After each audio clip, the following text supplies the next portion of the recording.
नमो अरिहन्ताणं नमो सिद्धाणं नमो आयर्याणं नमो वज्रायाणं नमो लोये सवसाहुणम् मङ्गलं भगवान् वीरो मङ्गलं गतमुगणि मङ्गलं कुन्दकुन्दाद्यो जैनधर्मोऽस्तु मङ्गलं सर्वमङ्गलमाङ्गल्यं सर्वकल्याणकारकं प्रधानं सर्वधर्माणां जैनं जयतु शासनम् वन्दितु सर्वसिद्धे ध्रुवमचलमणोमवं गतिं पत्ते वोच्छामि समयपाहुरो मृडमुसुधकेवली भणिदम्।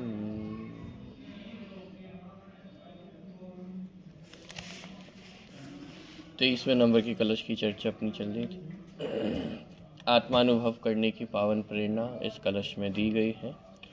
कलश का पाठ एक बार यहाँ से करते हैं। प्रश्न क्रमांक 259, कलश क्रमांक 23। अयि कथमपि मृत्वा तत्त्वकौतूहली सन्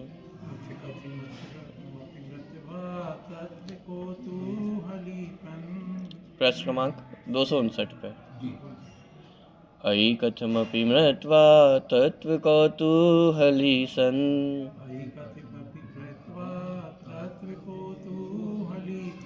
अनुभव भवमूर्ते पार्श्ववर्ती मुहूर्तम्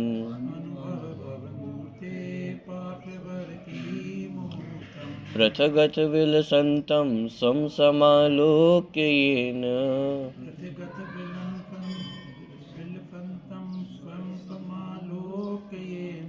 त्यजसि झगिति मूर्त्या साकमेकत्वमोहम्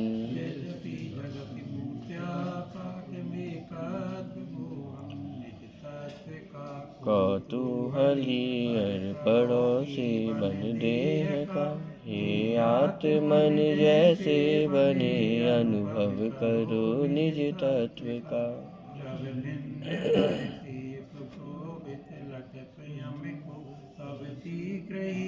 तुम छोड़ दोगे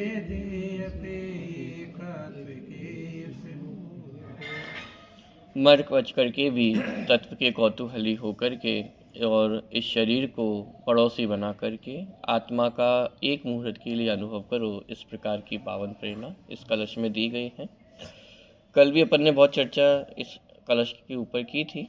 आज कुछ विशेष बिंदुओं को लेकर के अपन चर्चा करेंगे। एक तो शरीर को पार्श्ववर्ती अर्थात पड़ोसी बनाने की बात है। तो पड़ोसी बनाने का क्या तात्पर्य है, पड़ोसी के साथ कैसा व्यवहार किया जाना चाहिए, किया जाता है, वो चर्चा इसमें अपन करेंगे। दूसरी, एक मुहूर्त तक आत्मा का अनुभव करने की बात चल रही है, तो उसके अंतर भी कुछ विशेष बिंदु हैं, क्योंकि जो केवल ज्ञान है वह अंतर मुहूर्त में हो जाता है। तो एक प्रश्न हमारे मन में खड़ा हो सकता है, फिर एक मुहूर्त की बात क्यों है, अंतर मुहूर्त की बात होनी चाहिए ना।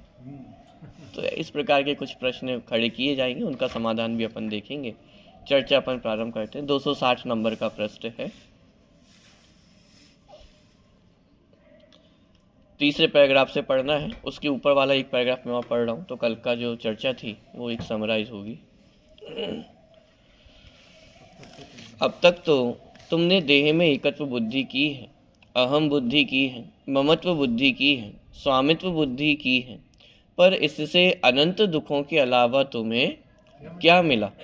एक बार इस बात पर गंभीरता से विचार करो और एक बार इस देह के पड़ोसी बनकर देखो तो तुम्हारा इसमें जो एकत्व का मोह है वह अवश्य ही टूट जाएगा, छूट जाएगा और अतीन्द्रिय आनंद की कणिका जगेगी, जो आगे जाकर आनंद के सागर में परिणमित हो जाएगी। तो अभी तक जो पर द्रव्यों में एकत्व ममत्व करते हुए आए हैं, उनसे अनंत दुखों के अलावा और कुछ भी प्राप्त नहीं हुआ है। इसलिए यहाँ पे आत्म अनुभव की प्रेरणा दी जा रही है कि एक बार ये करके तो देखो, तो सुख की प्राप्ति निश्चित रूप से होगी ही होगी। यहाँ तक अपन ने कल पढ़ लिया था, इसके आगे की चर्चा अपन देखते हैं।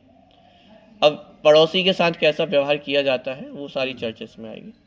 जिस प्रकार हम पड़ोसी को अपना भी नहीं मानते और उससे असत व्यवहार भी नहीं करते हैं। क्या पड़ोसी माने कौन होता है? कि जिसको हम अपना तो नहीं मानते हैं लेकिन उसके साथ दुर्व्यवहार करते हैं। क्या दुर्व्यवहार भी नहीं करते हैं? यानी पड़ोसी के साथ आप प्रेम का ही संबंध रखते हैं, मित्रता का ही संबंध रखते हैं, भले ही हम उसे अपना मानते नहीं हैं।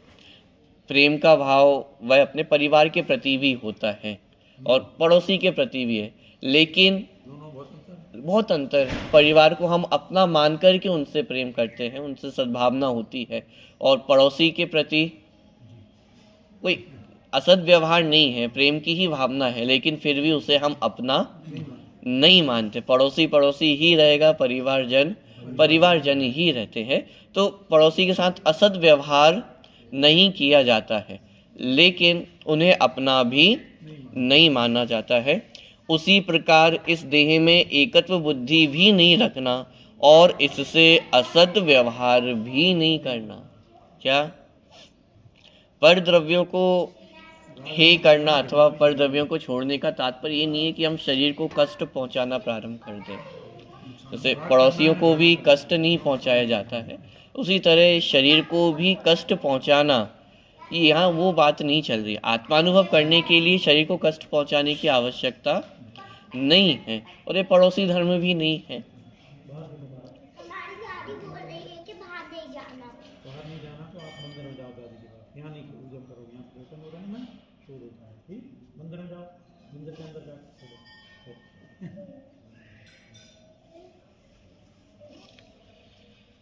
चल, तो जिस प्रकार पड़ोसी को अपना भी नहीं मानना और उनको कष्ट भी नहीं पहुंचाना, उसी तरह शरीर को भी अपना भी नहीं मानना और उसको कष्ट भी नहीं पहुंचाना, माने उसके साथ असत व्यवहार नहीं करना। असत व्यवहार नहीं करना माने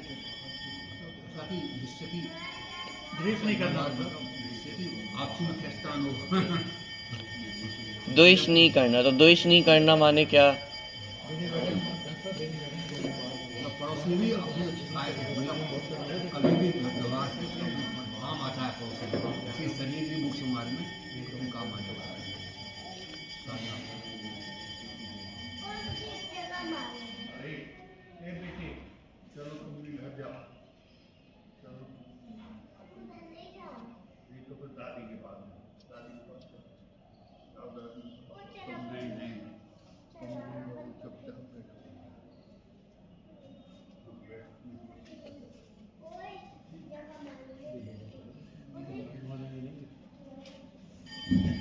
चले इसे जिनवाणी में भी जगह जगह पर 22 परिचय जय की चर्चा ली गई है, काय क्लेश की चर्चा ली गई है, उन्हें तप भी कहा गया है। तो इसमें शरीर को कष्ट ही तो पहुंचाते हैं। दादा ने जब धर्म के 10 लक्षण की चर्चा की, उसमें तप के प्रकरण में चर्चा उठाई कि काय क्लेश किसका नाम है। शरीर को कष्ट पहुंचाना, इसका नाम काय क्लेश नहीं है।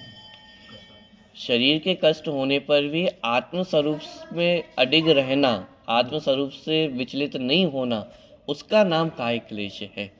मुनिराज जानबूझ करके शरीर को कष्ट पहुंचाने के लिए पर्वतों पे जाते हो, गर्मी में शिलाओं पे बैठते हो, उद्देश्य वहां पे शरीर को कष्ट पहुंचाना नहीं है।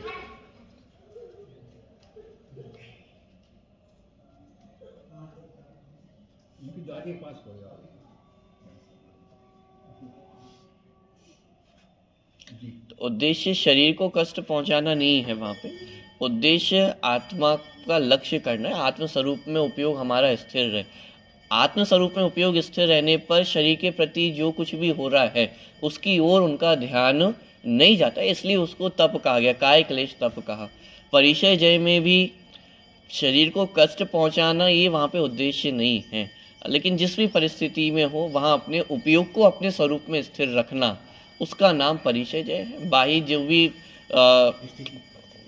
परिस्थितियाँ बनती हैं, जो भी नेचुरली जो कुछ भी परिस्थितियाँ बनती हैं, प्रतिकूल परिस्थितियाँ बनती हैं, उनमें भी अपने आत्मस्वरूप से स्थिर, अपने आत्मस्वरूप से विचलित नहीं होना, अपने आत्मस्वरूप में स्थिर रहना, इसका नाम परिचय है, इसका नाम काय क्लेश तप।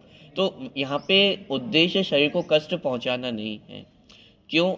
उसका दूसरा कारण ये भी कि जब अपने पड़ोसी के साथ कुछ बुरा हो या तो कोई आवश्यकता हो तो उसकी हम पूर्ति भी करते हैं। मान लीजिए आपका पड़ोसी बीमार हो जाए, क्या करेंगे? घर में कोई नहीं हो तो उसकी दवा आदि की, भोजन आदि की व्यवस्था हम करेंगे या नहीं करेंगे?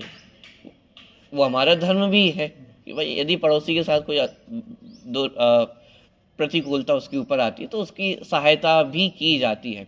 लेकिन सहायता की जाती है, भोजन पानी की व्यवस्था की जा सकती है, लेकिन उसके भोगोपभोग की व्यवस्था, जैसे शरीर का काम बिना भोजन के नहीं चल सकता, तो भोजन देना ये हमारी जिम्मेदारी है, लेकिन भोगोपभोग की सामग्री देना ये हमारी जिम्मेदारी नहीं है, ये हमारी कषायों में होने वाली प्रवृत्ति है।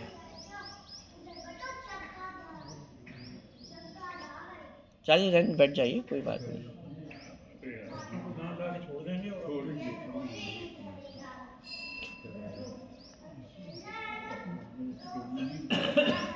कोई बात नहीं, बैठ जाइए।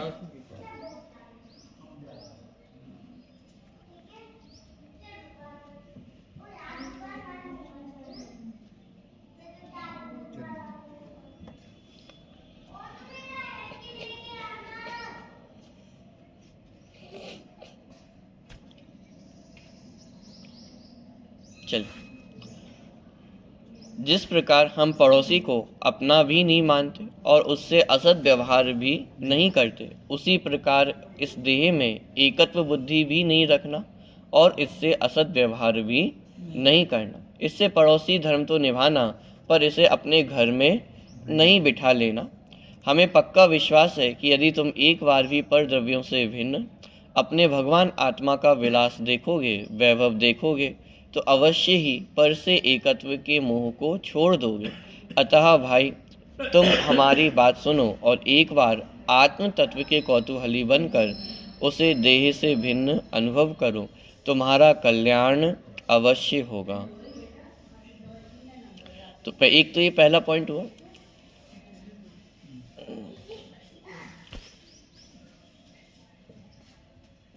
कि जिस प्रकार पड़ोसी को अपना भी नहीं मानना और उसके साथ असद व्यवहार भी नहीं करना, उसी प्रकार शरीर के प्रति भी उसको अपना भी नहीं मानना और उसके प्रति असत व्यवहार भी नहीं करना। कोई दुर्व्यवहार उसके साथ करने की आवश्यकता नहीं है। दूसरा, यदि पड़ोसी का जीवन खतरे में हो तो हम उसकी सुरक्षा करते हैं, उसे जीवन यापन में सहज सहयोग करते हैं, पर उसके लिए अपना जीवन बर्बाद नहीं करते हैं, उसके लिए भोग सामग्री नहीं जुटाते। इसी प्रकार इस देह की सुरक्षा के लिए शुद्ध सात्विक आहार का ग्रहण अवश्य करो, पर इसके पीछे अवक्ष आदि का भक्षण कर नरक निगोद जाने की तैयारी मत करो। इसे शत्रु भी मत मानो, इससे शत्रु जैसा व्यवहार भी मत करो।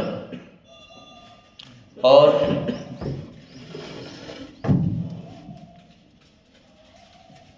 हेलो हेलो हेलो इसे शत्रु भी मत मानो, इससे शत्रु जैसा व्यवहार भी मत करो। और घर वाला भी मत मानो, घर वालों जैसा भी व्यवहार ना करो, बस पड़ोसी जैसा व्यवहार करो, यही उचित है।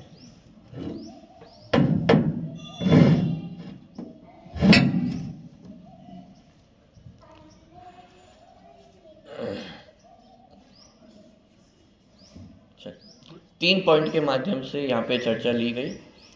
एक तो पड़ोसी को अपना नहीं मानना, जिस प्रकार शरीर को पड़ोसी को अपना नहीं माना जाता है, उसी प्रकार शरीर को भी अपना नहीं मानना। अपना नहीं मानना, लेकिन उसके साथ असत व्यवहार भी, दुर्व्यवहार करने की आवश्यकता नहीं। दूसरी बात, कभी यदि पड़ोसी को आवश्यकता हो तो जीवन यापन करने में उसकी सहायता की जा सकती है, वो उसकी भोजन पानी की व्यवस्था, दवा की व्यवस्था की जा सकती है, लेकिन उसके भोगोपभोग की सामग्री को जुटाना ये आपकी जिम्मेदारी नहीं है, और उसके चक्कर में अपना जीवन बर्बाद करना ये भी उचित नहीं है।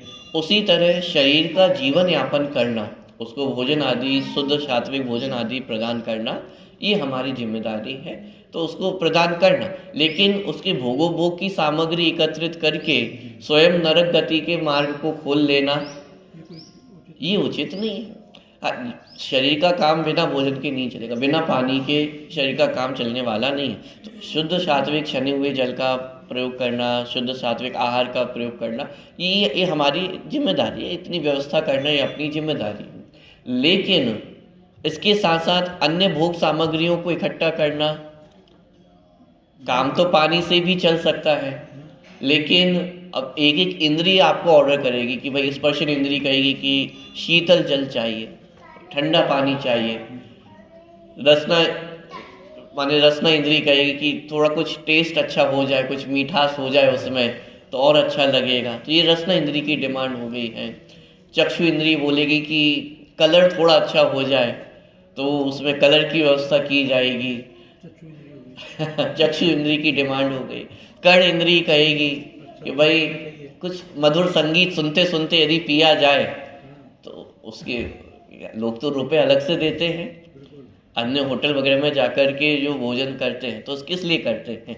वातावरण अच्छा होता है, मधुर संगीत चल रहा होता है, माने पांचों इंद्रिय की विषय भोग की सामग्री वहां पे उपलब्ध हो जाती है एक साथ।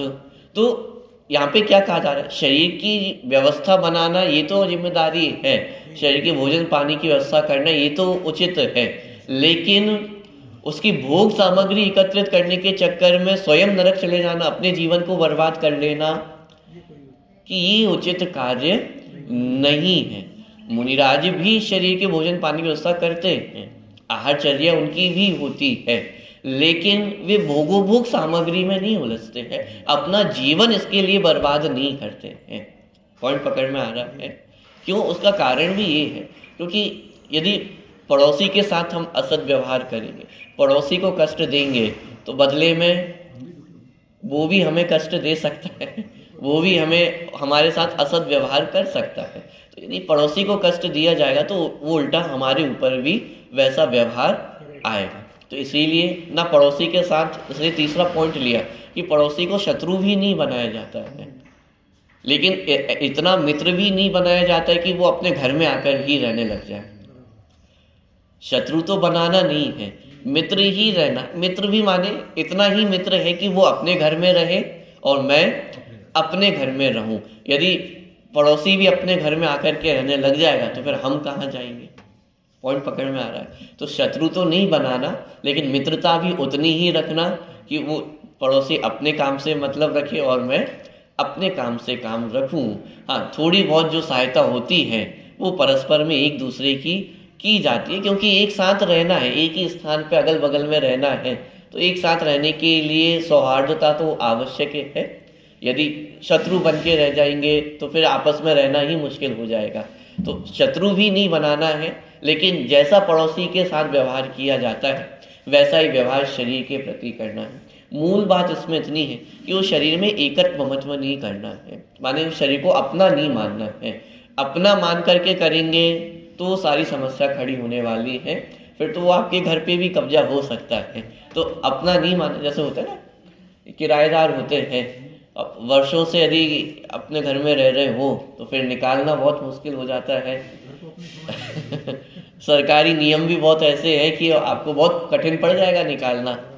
तो इतना भी अपना नहीं मानना कि वो अपने घर पे ही कब्जा करके बैठ जाए, और इतनी शत्रुता भी नहीं रखना कि रोज रोज आपको द्वेष भावना रखनी पड़े। तो इसी प्रकार का व्यवहार शरीर के प्रति, उतना हवन करो हाथ न जले। हाँ तो उतना ही शरीर के प्रति व्यवहार रखें, ना शत्रुता बढ़े और ना बहुत अधिक मित्रता हो, एक सामान्य व्यवहार हो। जितनी सहायता आवश्यकता की जरूरत है उतनी सहायता अपन प्रदान कर सकते हैं शरीर को। भाई जीवन ही तो चलाना है, तो जीवन चलाने के लिए जितनी आवश्यकता है उतना कार्य किया भी जाता है। जो जीव जिस दशा में है उतना कार्य करेगा। चौथे गुणस्थानवर्ती अपने चौथे गुणस्थान के हिसाब से कार्य करता है, पंचम गुणस्थानवर्ती जी पंचम गुणस्थान के हिसाब से, छठे सातवें गुणस्थानवर्ती जो मुनिराज हैं वो भी शरीर को टिकाए रखने के लिए आहारचर्या आदि होती है, जो कुछ व्यवस्था होती है वो सब करते हैं। तो क्या इसका मतलब शरीर के प्रति मोह है? शरीर के प्रति मोह नहीं है। विशेष तौर से मुनि दशा है, पंचम गुण स्थान है, 14 गुण स्थान, तो वहाँ मोह तो टूट ही गया है। थोड़ा बहुत जो राग शेष है वो भी जितना गुण स्थान आगे बढ़ता चला जाता है उतना उतना राग भी टूटता चला जाता है। तो वहाँ पे शरीर के प्रति मोह नहीं है, लेकिन ये मजबूरी, शरीर नहीं रहेगा तो फिर वो जीवन भी नहीं रहे। मनुष्य आयु तभी तक सीमित है जब तक वो शरीर भी चलता जा रहा है। तो ये हमारी एक प्रकार से मजबूरी है। तो इसलिए ना उससे शत्रुता निभाना और ना बहुत अधिक मित्रता करना, एक सामान्य व्यवहार उसके साथ रहना चाहिए। तो वही बात यहाँ पे की गई है कि एक तो शरीर को अपना नहीं मानना है, लेकिन असद व्यवहार भी नहीं करना है। दूसरा, जितनी सहायता हो उतनी सहायता कर सकते हैं, लेकिन उसके चक्कर में अपना जीवन बर्बाद कर लेना। सामान्य जितना जीवन यापन हो सके उतनी व्यवस्था तो करना, लेकिन बहुत अधिक भोग सामग्री इकट्ठा करना वो कोई बहुत सार्थक कार्य नहीं है, क्योंकि उससे हम अपनी ही नरक गति जाने का मार्ग प्रशस्त कर रहे हैं। क्यों? क्योंकि शरीर तो यहीं रह जाने वाला है, शरीर तो यहीं छूट जाने वाला है। लेकिन इस शरीर के लिए जो हमने दिन रात उचित अनुचित का विचार किए बिना, भक्ष अभक्ष का विचार किए बिना, न्याय अन्याय का विचार किए बिना जो हमने कार्य किए हैं, उसका फल किसको भोगना होगा? कोई भोगना पड़ेगा। जिसके लिए किया है वो तो यहीं रह जाने वाला है, वो साथ देने वाला नहीं। आप सोचो कि ये तो मेरा पक्का मित्र है, जहां मैं जाऊंगा वहां ये भी जाएगा, ये तो संभव नहीं है। ये मित्रता तो यहीं रह जाने वाली, यहीं छूट जाने वाली है। हाँ, लेकिन इसके चक्कर में आपने जो गलत कार्य किए हैं कि उनका फल तो स्वयं को ही भोगना होगा। इसीलिए सामान्य व्यवस्था करना, जीवन यापन हो सके इतनी व्यवस्था करना, लेकिन अनुचित भोग सामग्री इकट्ठी करके अपने नरक जाने के मार्ग को, दुर्गति के मार्ग को प्रशस्त नहीं करना। और तीसरा, उसको शत्रु भी नहीं बनाना। तो ये 3 पॉइंट के माध्यम से शरीर को जो पड़ोसी बनाने की बात मूल कलश में की गई है, उसके भाव को यहाँ पे खोला गया है। देखिए 260 नंबर का प्रश्न, सबसे नीचे का पैराग्राफ। यदि पड़ोसी का जीवन खतरे में हो तो हम उसकी सुरक्षा करते हैं, उसे जीवन यापन में सहज सहयोग करते हैं, पर उसके लिए अपना जीवन बर्बाद नहीं करते हैं, उसके लिए भोग सामग्री नहीं जुटाते। इसी प्रकार इस देह की सुरक्षा के लिए शुद्ध सात्विक आहार का ग्रहण अवश्य करो, पर इसके पीछे अभक्ष आदि का भक्षण कर नरक निगोद जाने की तैयारी मत करो। अंतिम पॉइंट, इसे शत्रु भी मत मानो, इससे शत्रु जैसा व्यवहार भी मत करो, और घर वाला भी मत मानो। दोनों बातें हैं। शत्रु जैसा व्यवहार भी करने की आवश्यकता नहीं है, लेकिन अपना घर वाला मान ले ये भी उचित नहीं है। जैसे पड़ोसी को जितना सम्मान दिया जाता है, जैसा उसको माना जाता है, वैसा ही शरीर को भी समझो। व्यर्थ का कष्ट देना भी आवश्यक नहीं है, ना देना चाहिए। तो फिर आप कह सकते हैं तप में तो चर्चा की जाती है ना, अनशन आदि की चर्चा अपन करते हैं, तो उसमें शरीर को कष्ट ही तो देते हैं कि वहाँ प्रयोजन शरीर को कष्ट देना नहीं है। और यदि पूरे आप तपों को देखेंगे तो बहुत वैज्ञानिक विधि से वहाँ पे शरीर को कष्ट नहीं पहुँचाया जा रहा है, शरीर भी स्वस्थ बना रहे और हमारे आत्म जो परिणाम है वो भी आत्म स्वरूप में स्थिर रह सके, इस प्रकार की व्यवस्था है। तपों के अंतर्गत आप देखेंगे अनशन है, एकासन है, रस परित्याग है, वृत्ति परिसंख्यान है। तो ये रस परित्याग की चर्चा क्यों की, एकासन की चर्चा क्यों की? ये सबसे उत्कृष्ट तो उपवास ही होगा ना, अनशन ही होगा, तो अनशन ही करते रहे, बाकी चीजें क्यों करना? कि अरे भाई यदि उपवास ही करते रहोगे तो जीवन कैसे होगा? जीवन जीने के लिए भोजन करना तो आवश्यक है, लेकिन हमारा प्रयोजन इस शरीर को भोजन देना नहीं है। हमारा प्रयोजन मात्र इतना है कि शरीर टिका रहे, चलता रहे, तो अनशन की व्यवस्था है। लेकिन अब भोजन करने बैठोगे और गृद्धता बहुत अधिक हो जाए, तो एक बार भोजन करने बैठे और उसमें दोनों टाइम का आपने काम कर लिया, बहुत अधिक भोजन कर लिया, बहुत अधिक गृद्धता से भोजन कर लिया, तो ऐसा ना हो, इसलिए एकासन की व्यवस्था है कि भाई एक बार भोजन करना और उसमें भी जितनी भूख है उससे कम भोजन करना। चलो जितनी भूख है उससे कम भोजन भी कर लेंगे, लेकिन जितना भोजन किया है वो तो एकदम स्वादिष्ट होना चाहिए। अब कम से कम दिन में एक बार भोजन कर रहे हैं और वो भी रूखा सूखा मिले तो मजा नहीं आएगा ना। तो जितना भोजन किया उसमें भी गर्दता अधिक ना बढ़े, रस परित्याग, एक एक रस का त्याग कर देना। क्यों? एक रस का त्याग करने से क्या हो जाएगा? और एक रस का त्याग भी आजीवन नहीं कराए। कब? जैसे हमें बहुत वो ढकोसला लगता है कि हमारे जो बड़े जन है वो क्या करते हैं, सोमवार को ये रस छोड़ दिया, मंगलवार को ये रस छोड़ दिया। ऐसा क्यों करते हैं? वहां प्रयोजन गृद्धता छोड़ना है। यदि आप एक रस को आजीवन छोड़ देंगे तो वो भोजन भी आपको स्वादिष्ट लगने लगेगा। जैसे आपको यदि नमक ना डालो तो शुरू में तो आपको भोजन खाना भी बहुत दूभर हो जाएगा, बहुत मुश्किल हो जाएगा।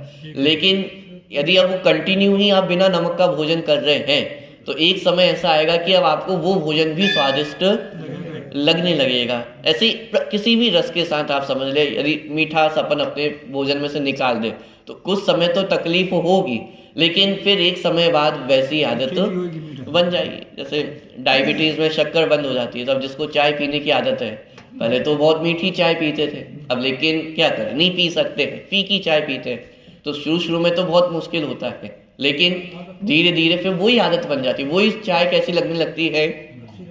स्वादिष्ट लगने लगती है। तो आजीवन भी एक रस का त्याग नहीं कर, बदल बदल करके रस का। क्यों? क्योंकि बदल बदल के जब हम त्याग करेंगे तो हफ्ते के 7 दिन में आप 6 दिन तो नमक ले रहे हो और 1 दिन नमक नहीं ले रहे हो, तो उसमें आपको गृद्धता बहुत कम होगी। उसमें आपको तकलीफ भी हो सकती है कि भाई स्वादिष्ट भोजन नहीं लग रहा है, लेकिन उसी का नाम तो तप है। पॉइंट पकड़ में आ रहा है? माने पूरे वैज्ञानिक तरीके से चलो रस भी पूरे ले लो, लेकिन वृत्ति परिसंख्यान अजीब, माने कुछ अटपटी सी प्रतिज्ञा लेकर के भोजन करना। मुनिराज आहारचर्या से पहले नियम लेकर के जाते हैं कि भाई ये विधि यदि मिलेगी तो ही आहार लेंगे और नहीं मिलेगी तो आहार नहीं लेंगे। आहार में भले ही पूरे रस लेंगे, एक टाइम आहार लेंगे, लेकिन यदि ये विधि मिली तो माने इस प्रकार की कुछ अटपटी प्रतिज्ञा लेकर के, भूख है, भोजन करने की इच्छा भी है, भावना भी है, लेकिन ये प्रतिज्ञा यदि पूरी होगी, ये विधि यदि मिलेगी तो मैं आहार लूंगा। अब इसमें जो इच्छा का निरोध है वो और भी अधिक हो गया है, क्योंकि भोजन करने गए थे, आहारचर्या के लिए निकले हैं, और यदि बराबर विधि मिल गई तो आहार ले भी लेंगे, लेकिन यदि विधि ना मिले तो ऐसी अटपटी प्रतिज्ञा क्यों ली? शरीर को कष्ट पहुंचाना था इसलिए ली ना? अरे शरीर को कष्ट पहुंचाना ये वहां पे उद्देश्य नहीं था।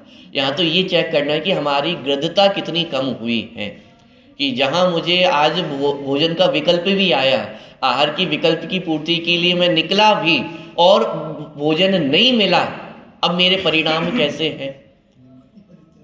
क्या परिणाम मेरे बंद हुए हैं या नहीं हुए हैं?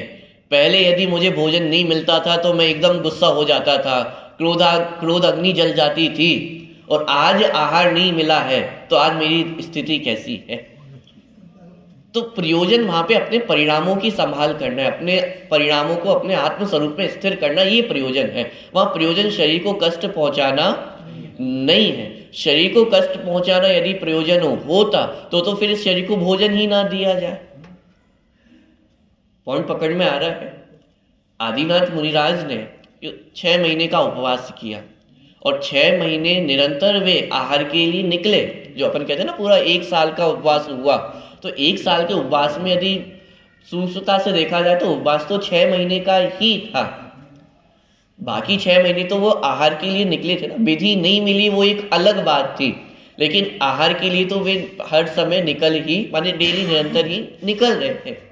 तो इसका मतलब शरीर को कष्ट पहुंचाना उद्देश्य नहीं था, क्योंकि शरीर को कष्ट पहुंचाना उद्देश्य होता तो फिर वो 6 महीने भी आहार के लिए क्यों जाते? जैसे 6 महीने आहार के लिए नहीं गए, उपवास किया, ऐसे ही और 6 महीने उपवास कर लेते। जब तक केवल ज्ञान नहीं हो जाता तब तक उपवास कर लेते। कि वहां प्रयोजन शरीर को कष्ट पहुंचाना नहीं था, प्रयोजन मात्र इतना था कि हमारे परिणाम आत्म स्वरूप में स्थिर बने रहे। या जब तक भोजन छोड़ करके आत्म स्वरूप में स्थिर है तब तक भोजन छोड़ करके आत्म स्वरूप में स्थित रहते हैं। और जब भोजन छोड़े बिना काम नहीं, माने छोड़ करके काम नहीं चलता है, तो भोजन लेकर के भी वहाँ प्रयोजन क्या है? परिणाम पुनः आत्म स्वरूप में स्थिर हो। क्योंकि यदि हम जबरदस्ती शरीर को कष्ट देंगे तो उससे होगा क्या? शरीर के प्रति हमारी आकुलता बुद्धि होगी। हमारा उद्देश्य तो आत्म स्वरूप में स्थिर होना था, और 24 घंटे उपयोग किस में लगा हुआ है? वो शरीर के प्रति उपयोग लगा हुआ है। वहां से तो उपयोग छुड़ाना था, तो उपयोग छुड़ाने के लिए उपवास की उपदेश भी दिया गया है कि क्या डेली डेली भोजन उसमें लगे रहते हो? एक दिन छोड़ दोगे तो कुछ बिगड़ नहीं जाने वाला, 2 दिन छोड़ दोगे तो कुछ बिगड़ जाने वाला नहीं। उपयोग बहुत हमारा वहां से बच करके यहाँ पे लगेगा। अब लेकिन 2 दिन हो गए, 3 दिन हो गए, अब परिणाम स्थिर नहीं हो रहे हो, तो फिर भोजन करने का भी उपदेश है कि भाई शांति से भोजन कर लो, शुद्ध सात्विक भोजन कर लो, और फिर वापस अपने आत्म स्वरूप में स्थिर हो।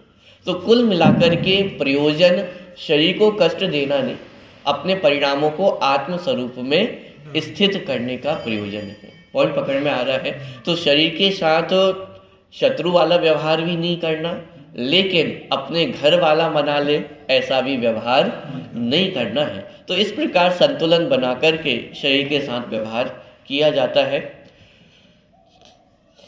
देखिए, इसी प्रकार देह की सुरक्षा के लिए शुद्ध सात्विक आहार का ग्रहण अवश्य करो, पर इसके पीछे अवक्ष आदि का भक्षण कर नरक निगोद जाने की तैयारी मत करो।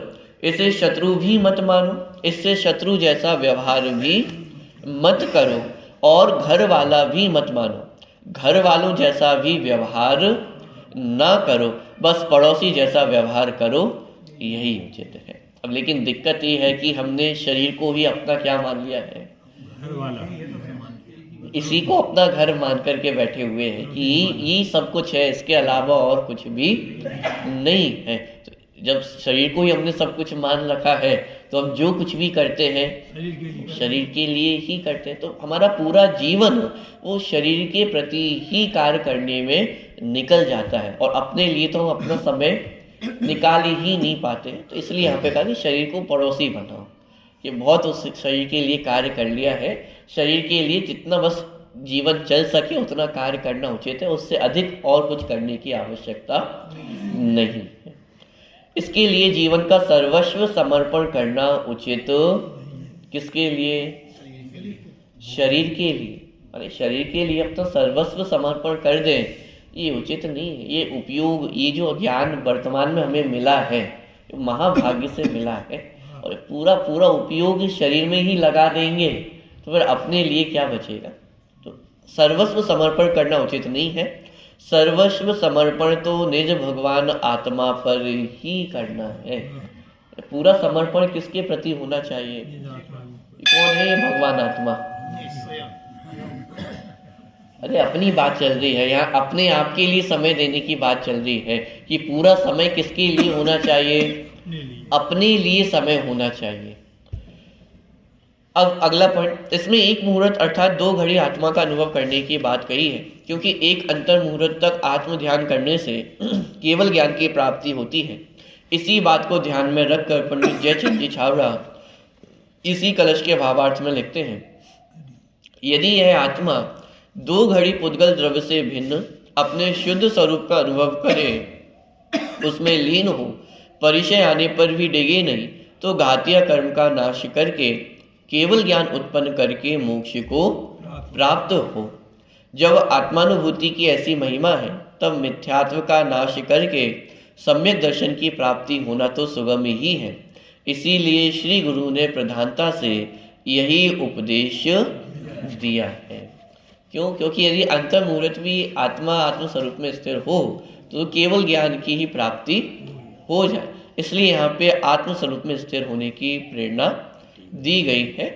तो यदि आत्मा 2 घड़ी पुद्गल द्रव्य से भिन्न अपने शुद्ध स्वरूप का अनुभव करे, उसमें लीन हो, परिचय आने पर भी डिगे नहीं, तो घातिया कर्म का नाश करके केवल ज्ञान उत्पन्न करके मोक्ष को प्राप्त हो जाए। माने अंतर मुहूर्त यदि इतना कर ले 2 घड़ी, तो 1 घड़ी 24 मिनट की होती है, 2 घड़ी 48 मिनट। और उसमें भी 48 मिनट से कुछ समय कम उस वो अंतर मुहूर्त, और उतने समय के लिए यदि आत्मिक स्वरूप में स्थिर हो तो केवल ज्ञान की प्राप्ति हो जाए, 4 घातीय कर्मों का अभाव हो जाए।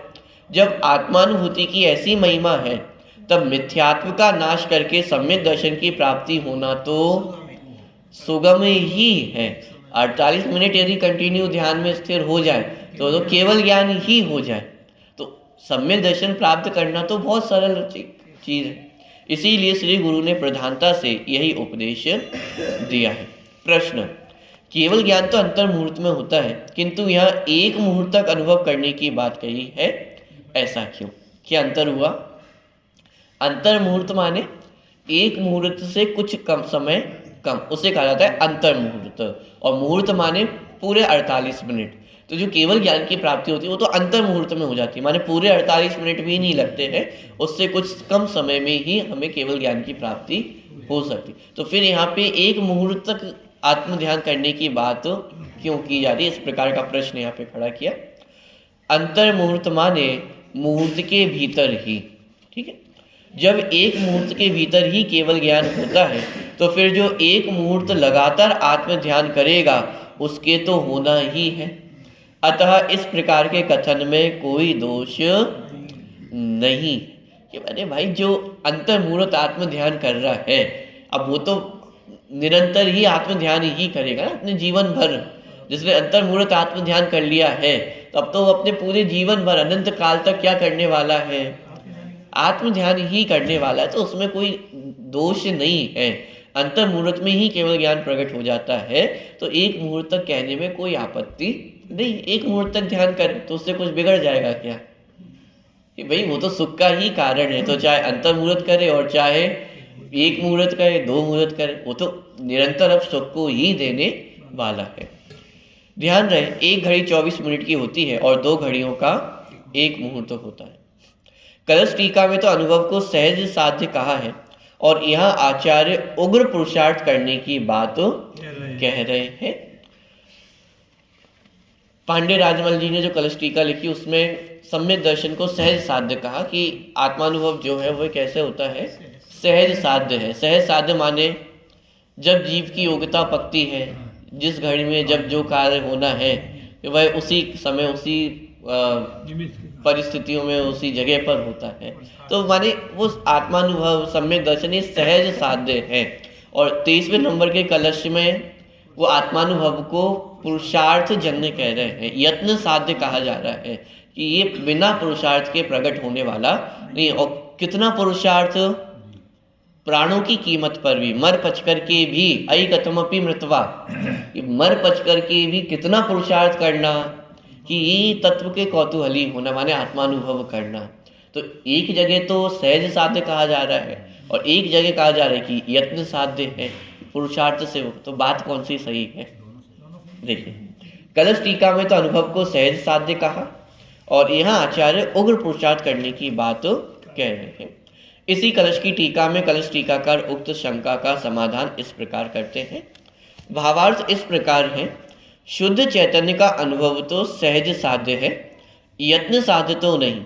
पर इतना कहकर यहाँ अत्यंत उपादेय पने को दृढ़ किया है। क्या? यत्न साध्य कह करके आत्मानुभव की उपादेयता की जो महिमा है उसको बताया गया है। सहज साध्य कहने में वो उतनी महिमा प्रकट नहीं होती आत्मानुभव की, लेकिन जब यत्न साध्य कहा जा रहा है और यत्न साध्य भी प्राणों की कीमत पर, तो हमें उस वस्तु की कीमत ख्याल में आती है कि भाई वो वस्तु मेरे लिए कितनी कीमती है। जैसे कोई व्यक्ति आपसे पूछे कि यदि मैं कभी संकट में पड़ जाऊं तो आप क्या कर सकते हो? तो यदि कोई ये कह दे कि मैं अपनी जान पर खेल करके भी आपकी रक्षा कर सकता हूं, तो इसका मतलब हमें ये समझ में आ गया है कि मेरा जीवन वो सामने वाले व्यक्ति के लिए कितना महत्वपूर्ण है। उसी तरह जब ये कहा जा रहा है कि मर बच करके भी क्या प्रकट करना है? आत्मानुभव प्राप्त करना है, सम्यक दर्शन प्राप्त करना है। तो जब ये कहा जा रहा है तो इससे हमें ये समझ में आ रहा है कि वो आत्मानुभव हमारे लिए कितना आवश्यक है, उसकी महिमा हमारे जीवन में कितनी अधिक है। तो आत्मानुभव की उपादेय पने को दर्शाने के लिए यहाँ पर जो सम्यक दर्शन है उसे यत्न साध्य कहा गया है।